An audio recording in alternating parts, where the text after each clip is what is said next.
El podcast de Javier Fernández Aguado, una producción de Intelivoz.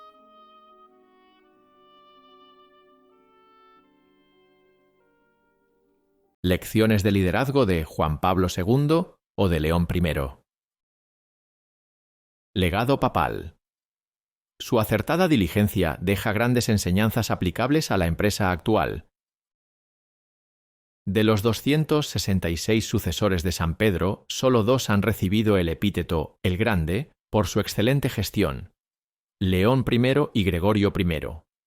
Al primero, papa desde el año 440 hasta 461, se le reconoce que evitó que Atila, rey de los hunos, arrasara Roma. Con audacia y valentía salió a hablar él.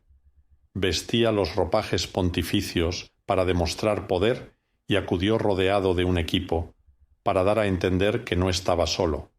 Tenía información y la usó, como debería hacer un buen CEO, porque la peor negociación es la que no se inicia. Apunta Javier Fernández Aguado, autor del recién publicado Management Pontificio. Enseñanzas del gobierno papal para organizaciones contemporáneas. Lid.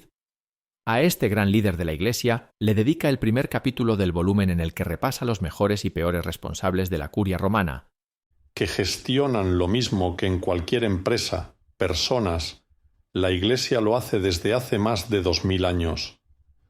Al final de cada capítulo dedicado a un papa o antipapa, el autor enmarca 3 enseñanzas imitables, o no, para directivos vagos, que prefieran quedarse solo con el resumen. El autor cree que ese sobrenombre también debería acompañar a Juan Pablo II por su excelente diligencia. Era atrevido y tenía un propósito claro, con sus subpropósitos, básico en cualquier compañía, como fue la liberación de los países del este del comunismo. En una época en la que no existía Internet, contaba con información veraz sobre la feroz dictadura que vivía en esos territorios y la fue publicando. Fue un gran comunicador, alega el autor, exalto directivo y socio director de Mindvalue, firma de asesoramiento a responsables empresariales. Supo transmitir su optimismo, como deberían hacer los ejecutivos. Movilizó a la Iglesia y llenaba estadios.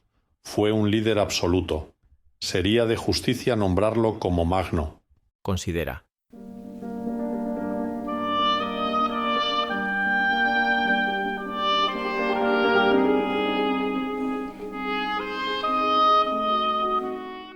Más humildad y menos soberbia.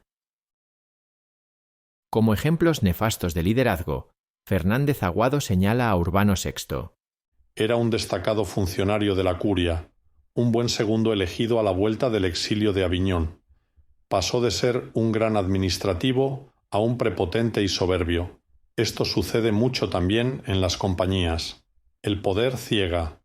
Fue tal desastre que si llegó en junio de 1378, en agosto ya estaban buscando a su sustituto. No había quien le aguantara y, como cualquier líder, debería haber sido humilde y empático. Considera el autor. El nombramiento de su sucesor, Clemente VII, desencadenó el cisma de Occidente al negarse a abandonar el cargo. A lo largo de la historia, solo han dimitido 2 papas. Benedicto XVI no tenía capacidad de gobierno, fue honesto y se apartó.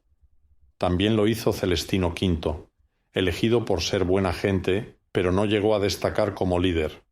No sabía latín, le obligaban a firmar documentos que desconocía y trataron de tomarle el pelo hasta que se fue. Detalla Fernández Aguado.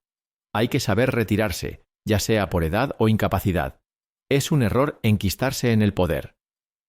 Es precisamente el heredero de Celestino V, Bonifacio VIII, un mal espejo donde mirarse.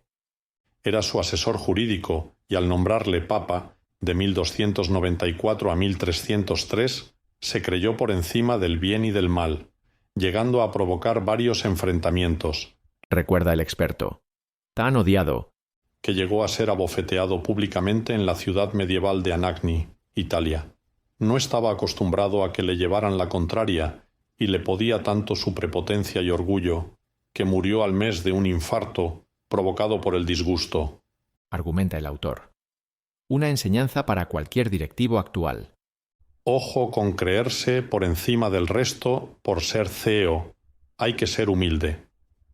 Fernández Aguado también recuerda en su publicación y en esta entrevista la figura de Pío IX, en el cargo de 1846 a 1878, último soberano de los estados pontificios. Siendo la Iglesia propietaria de los territorios italianos, vivió la unificación del país y no supo adaptarse a los cambios. En vez de dedicarse a ser defensor moral, trató de seguir siendo señor temporal y se encerró en el Vaticano. Es un error de libro no adaptarse a las circunstancias. Es como si hoy en día un ejecutivo dice que la inteligencia artificial es innecesaria y exige a sus trabajadores que traduzcan con diccionario. Simplifica el experto en la Santa Sede y en el management actual.